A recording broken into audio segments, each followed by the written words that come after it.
Assalamualaikum warahmatullahi wabarakatuh. Apa kabar sobat Softer semuanya? Semoga kalian semua dalam keadaan sehat jasmani dan rohani, tidak kekurangan satu apapun. Oke, lanjut. Seperti biasa, yang belum tekan tombol like dan aktifkan loncengnya, bantu Mimin tekan terlebih dahulu. Oke, gas. Bab 1661 sampai bab 1665. Saat ini musuh terkuat adalah musuh di barat kedua. Timur, utara dan selatan sedikit lebih lemah, tetapi juga sangat kuat. Musuh di laut di selatan tampaknya mampu mengendalikan air laut, dan musuh di pegunungan bersalju di utara mereka tampaknya mampu mengendalikan es dan salju. Ada terlalu banyak dari mereka yang merupakan pembangkit tenaga listrik tertinggi. Mereka semuanya luar biasa dan tidak ada cara untuk menghentikan mereka. Mereka memiliki warna kulit yang berbeda. Mereka bukan dari negara tertentu, tetapi datang dari seluruh wilayah di dunia. Mereka tampaknya adalah kekuatan tertinggi, koalisi yang telah kita bentuk. Yan Longwei juga bertindak cepat dan cepat mengetahui informasi umum tentang musuh. Semuanya, dengar, Daxia sedang menghadapi krisis yang belum pernah terjadi sebelumnya. Bahkan bisa dikatakan sebagai bencana besar, kesenjangan kekuatan antara musuh dan diri kita sendiri terlalu besar. Kesenjangannya terlalu besar, kita bahkan tidak tahu siapa musuhnya, tapi sekarang musuh mendekati kota, garis pertahanan kedua akan segera ditembus, dan garis pertahanan ketiga juga dalam bahaya. Tapi aku, Daxia, tidak pernah mengaku kalah, tidak peduli seberapa kuat musuhnya. Kita harus menggunakan pedang kita harus menggunakan seluruh kekuatan kita pergi dan hentikan musuh. Jangan biarkan Daxia jatuh ke dalam kesulitan. Semua orang yang hadir tersulut. Kami akan melakukan yang terbaik untuk melindungi Daxia.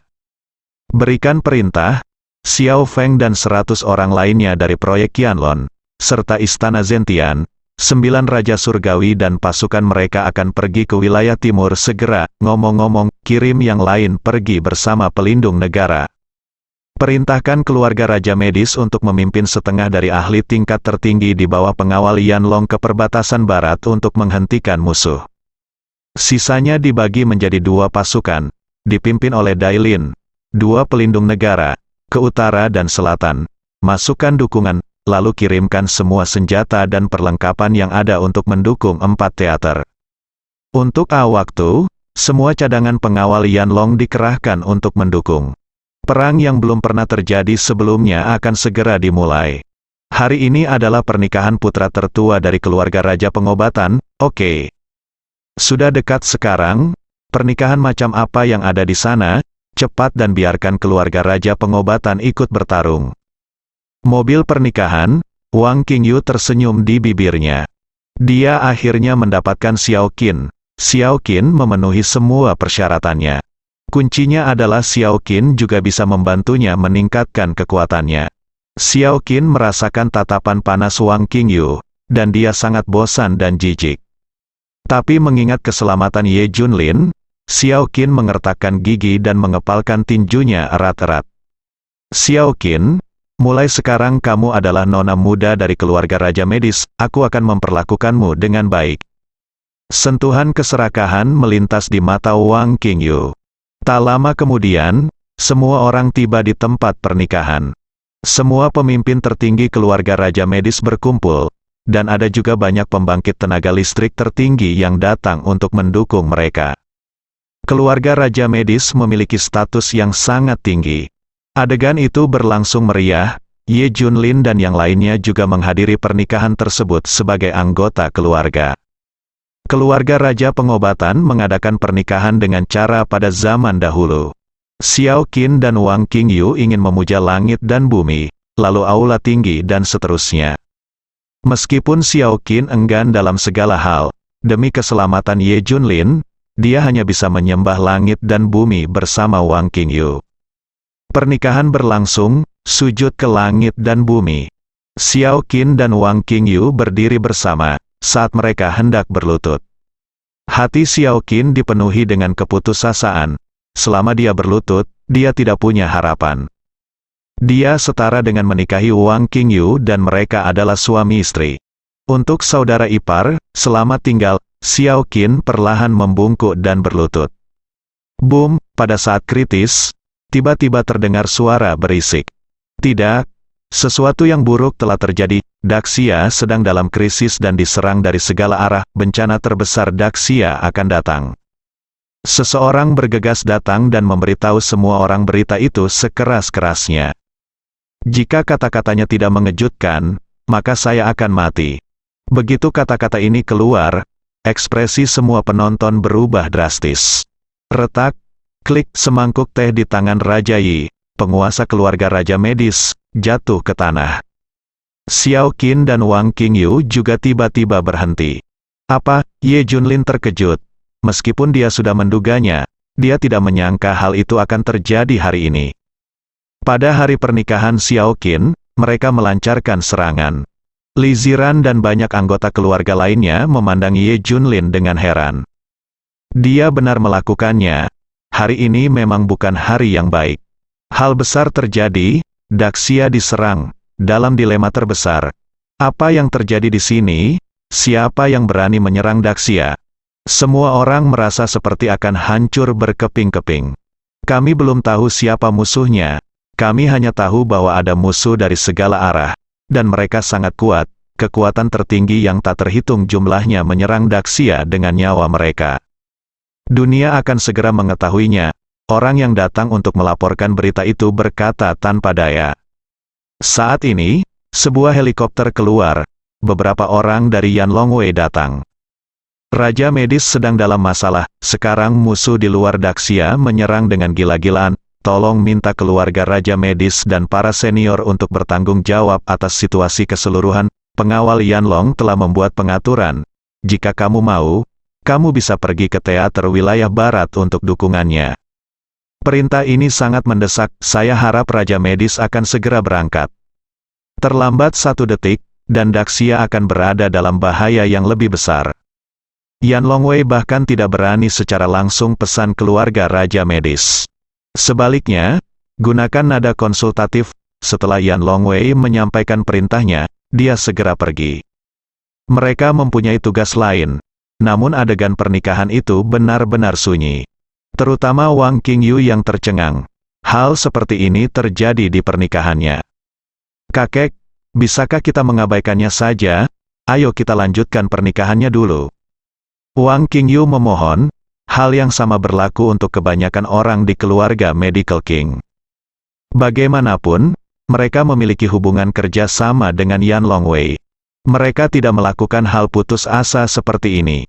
Setelah Raja Medis berpikir sejenak, dia menggelengkan kepalanya. Tidak, keluarga Raja Medis dan pasukan afiliasinya harus ikut berperang. Ini terkait dengan keselamatan Daxia, dan juga terkait dengan keluarga Raja Medis kita. Sekarang keluarga Raja Medis dan Yanlongwei adalah komunitas yang memiliki kepentingan.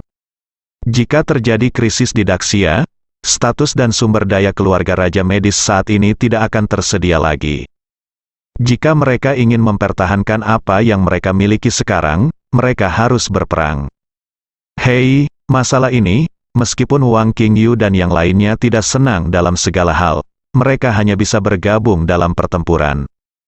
Kami tidak akan menikah untuk saat ini. Kami akan membicarakannya ketika kami kembali. Saya masih salah satu dari 4 dewa pelindung besar Daxia. Saya sendiri yang harus membawa orang ke sana, keluarga raja. Medis akan segera bersiap dan ikuti instruksi Yanlongwei. Jangan menikah lagi dan langsung pergi ke medan perang. Xiao Qin terkejut dan senang. Tapi setelah Xiao Qin melirik Ye Junlin, dia bertanya kepada Qin Beisan, Tuan, saya ingin bergabung di medan perang juga. Impian saya adalah menjadi dokter militer. Ayo, Qin Beisan. Tersenyum, jika dia tidak bertambah tua, dia pasti sudah pergi juga.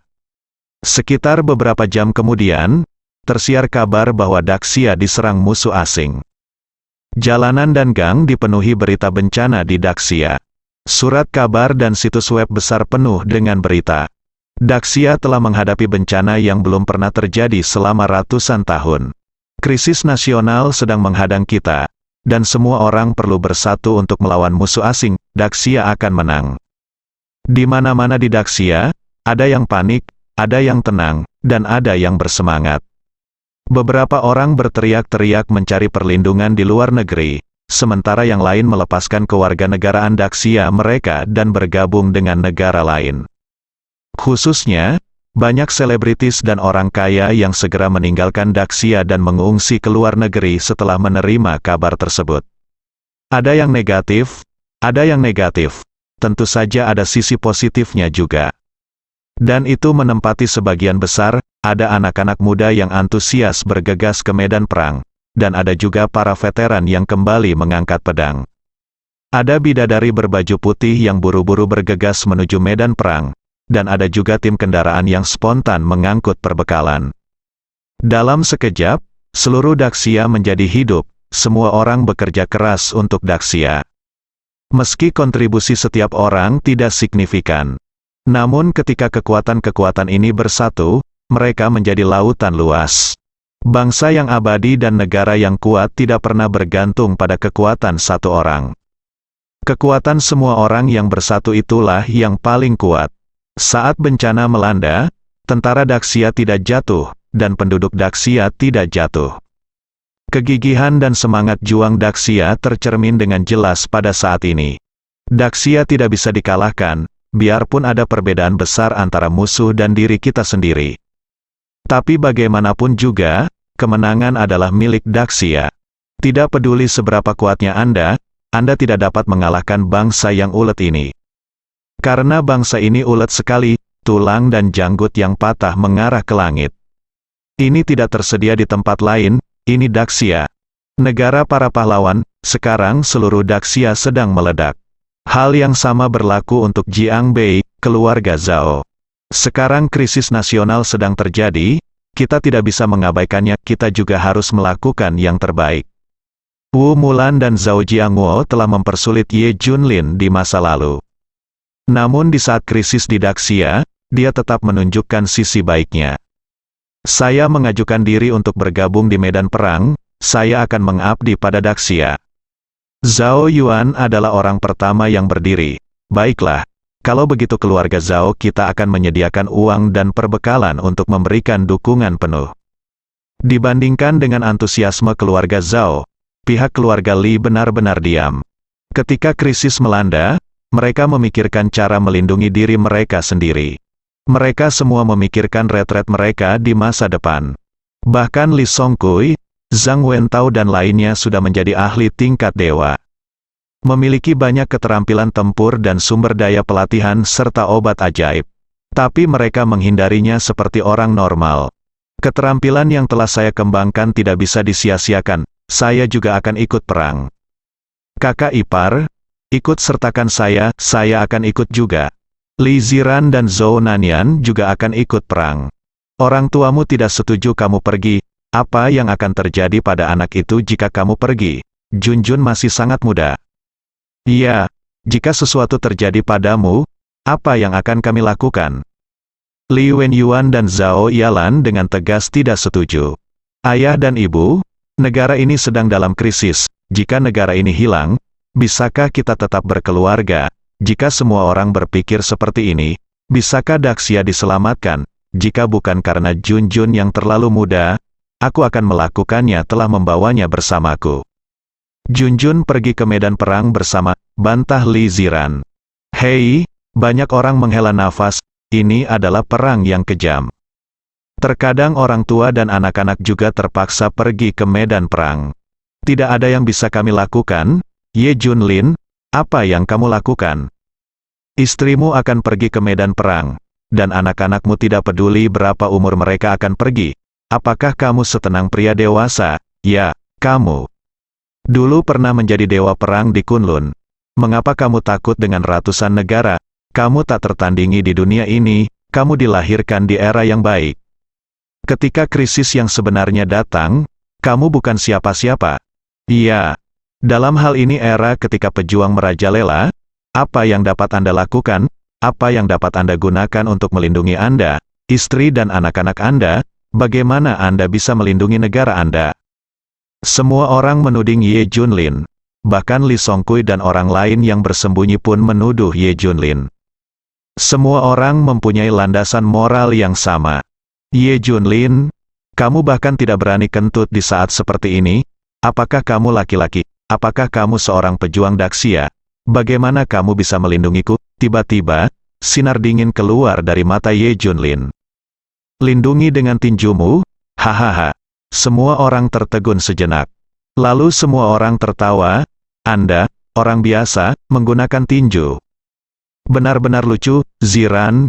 Kak, kamu belum pulang dari latihan. Kamu tidak harus pergi. Aku bisa pergi saja.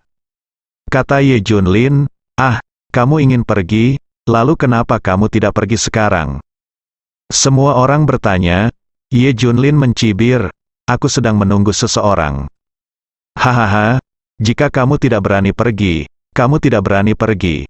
Itu bukan alasannya. Li Ziran mengabaikan yang lain dan bersikeras. Junlin, biarkan aku pergi sekarang. Kamu hati-hati dengan anak-anak. Zhou Nanyan juga menggema. Ya, saudara, jangan khawatir. Kami akan baik-baik saja. Guru telah mengajari kami cara melarikan diri. Dua orang marah. Tidak ada yang bisa menghentikan mereka. Pergi saja. Saat ini, orang-orang dari kota Wushuang tiba. Penatua ketiga, penguasa Li Ziran, berkata langsung. Kota Wushuang telah memerintahkan agar tidak ada seorang pun yang dapat berpartisipasi dalam perselisihan di Daxia. Ayo pergi, kalian berdua kembali bersamaku. Kota Wushuang baru saja menerima kabar bahwa aliansi Dominion telah direkrut. Sekte jahat dan penganut Tao jahat mengirimkan peringatan kepada dunia seni bela diri. Jika kekuatan atau prajurit itu berpartisipasi dalam perselisihan antara Daxia dan Dominion Alliance, mereka akan diburu oleh mereka secara kolektif. Masing-masing sekte bengkok ini lebih kuat daripada sekte Dewa Hitam. Hampir setiap kekuatan memiliki pembangkit tenaga listrik tingkat 6 tertinggi yang bertanggung jawab. Ditambah lagi, mereka memiliki lusinan kekuatan jahat yang bersatu. Siapa di antara para pejuang Daxia yang tidak takut? Orang-orang seperti kota Wushuang bahkan lebih takut lagi. Jika Anda menyinggung geng jahat ini, Anda akan musnah dalam sekejap. Jadi kota Wushuang secara khusus mengeluarkan perintah ini. Minta tetua ketiga untuk membawa pergi Li Ziran dan Zhou Nanyan. Mereka memiliki kejeniusan seperti Junjun. Jadi mereka bisa menyembunyikannya untuk menjaga kekuatan mereka. Mengapa berpartisipasi? Dengan cara ini, Li Ziran dan keduanya dibawa pergi secara paksa. Saat ini, berita terus berdatangan. Seluruh garis pertahanan kedua telah ditembus. Garis pertahanan ketiga juga hancur berkeping-keping. Lini pertahanan keempat juga terancam. Bala bantuan yang dikirim oleh Yan Longwei akhirnya tiba dan bertarung melawan musuh. Yan Longwei juga tidak tinggal diam dan terus memenangkan kekuatan dan kekuatan tertinggi di Daxia. Secara aktif membujuk mereka untuk bergabung dengan Daxia dan bersama-sama melawan musuh asing. Tetapi orang-orang jahat telah memperingatkan mereka, dan hanya sedikit orang yang menyetujuinya. Di rumah leluhur keluarga Li, Ye Junlin masih menunggu. Semakin banyak cemoohan di sekitar. Ye Junlin, bisakah kamu bertingkah seperti laki-laki? Zhang Wentao bertanya dengan tegas. Ye Junlin senang, kamu terus membicarakanku setiap hari. Tapi bagaimana dengan dirimu sendiri? Mengapa kamu tidak pergi ke medan perang? Kami berbeda darimu. Apa bedanya? Tidak semuanya mereka dari Daxia. Orang-orang. Ye Junlin bertanya balik. Ya, kami adalah orang-orang Daxia. Dan Daxia harus melindungi kami. Tapi kamu pernah menjadi dewa perang Daxia. Dan veteran seperti kamu harus pergi ke medan perang saat ini. Hahaha. Standar ganda, kamu teruslah berbicara tentang orang lain. Kalau menyangkut diriku sendiri, ceritanya berbeda. Ye Junlin tertawa liar. Saat ini, ada suara gemuruh besar di luar. Silakan keluar dari gunung berdampingan, sangat menyentuh hati. Mereka dapat ditemukan di setiap sudut rumah leluhur keluarga Li. Semua orang dikejutkan oleh suara keras itu dan keluar dari rumah leluhur keluarga Li. Melihat pemandangan di depan mereka, semua orang tersentak. Karena bagian luar rumah leluhur keluarga Li dipenuhi dengan para pejuang. Sejauh mata memandang, melihat bendera yang berkibar, semua orang menyadari bahwa ini adalah 100.000 Brigade Besi Kunlun. Di sebelah mereka adalah tentara Shuro pimpinan Chen Wudao dan tentara tembok besar Fan Shengnan. Azure Dragon, Kilin, White Tiger, 18 kavaleri kesengsaraan surgawi, tentara terlarang kavaleri naga, tentara hantu, tentara Tianzi, tentara karakter bumi, tentara Xuanzi, tentara karakter kuning. Wajah-wajah yang familiar, pria yang penuh gairah. Mereka pernah mengikuti Dewa Perang Kunlun untuk membunuh musuh di medan perang. Namun zaman telah berubah, dan zaman para pejuang telah tiba. Tentara modern ini semuanya telah ditinggalkan, dan hanya sedikit yang mengingatnya lagi. Mereka hampir menghilang dari pandangan publik. Inilah tim-tim yang dulunya tak terkalahkan, namun kini krisis nasional sedang mengancam. Mereka berdiri lagi, bahkan jika mereka menghadapi pejuang yang kuat, mereka akan bertarung dengan tegas. Setiap orang memiliki ide yang sama, berdarah dan berkorban demi Daxia. Mengejutkan, semua orang di Jiangbei dikejutkan oleh tentara di depan mereka. 300.000 tentara, tolong keluar untuk melindungi Daxia dan mengusir musuh asing. 300.000 tentara berlutut dan berteriak serempak. Kekuatan utama saat ini terdiri dari para pejuang, terutama para pemimpin tingkat tertinggi keempat dan kelima. Mereka diabaikan sama sekali, alasan keberadaan mereka mungkin karena taktik gelombang manusia. Tapi mereka tetap harus bertarung, 30 tentara harus dipimpin oleh seorang pelatih. Mereka memilih Ye Junlin. Dia akan selalu menjadi dewa perang yang tak terkalahkan dalam pikiran mereka.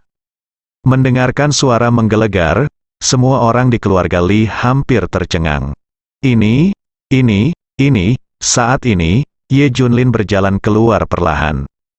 Seluruh pasukan yang berjumlah 300.000 orang bersorak. Li Wenyuan dan Zhao Yalan sama-sama tercengang. Pada saat ini, Ye Junlin sepertinya memiliki cahaya di tubuhnya. Orang biasa ini bersinar sangat terang. Ye Junlin memandang semua orang dan mencibir. Siapa bilang aku, Ye Junlin, tidak berani bergabung dalam pertempuran? Inilah saat yang telah aku tunggu-tunggu. Dengarkan perintahku, semuanya berdiri, teriak Ye Junlin. Tentara berkekuatan 300.000 orang berdiri bersama. Semua orang memandang Ye Junlin dengan mata menyala-nyala. Beberapa tentara tidak bisa menahan tangis ketika mereka mengingat adegan berdarah itu. Akhirnya suatu hari nanti, mereka bisa bertarung berdampingan dengan Ye Junlin lagi. Mulai sekarang, kamerat Ye Junlin akan dikembalikan ke statusnya sebagai raja berdampingan, pimpin semua unit brigade kereta api Kunlun untuk segera mendukung garis depan, Yan Longwei pun segera memberi perintah, bahkan jika Ye Junlin menjadi orang biasa lagi. Sebagai pelatih kepala, kemampuannya mengarahkan pertarungan tidak ada bandingannya di seluruh Daxia. Jadi Yan Longwei buru-buru meminta Ye Junlin untuk memimpin pasukan melawan prajurit super kuat menggunakan metode pertempuran modern. Mencoba membuka dunia, saudara-saudara, musuh kita lebih kuat dari sebelumnya. Apakah kamu takut? Tanya Ye Junlin. Jangan takut, dia dijawab dengan suara tegas. Semua prajurit menganggap kematian sebagai kematian. Mulai saat ini, kamu bukan lagi ayah seseorang, atau anak seseorang, kamu adalah pejuang Daxia, yang harus kamu lakukan hanyalah melawan penjajah. Ye Junlin meraung. Berjuang, bertarung, dengarkan perintahku dan segera berangkat, perintah Ye Junlin. 300.000 tentara berangkat serempak, bersambung.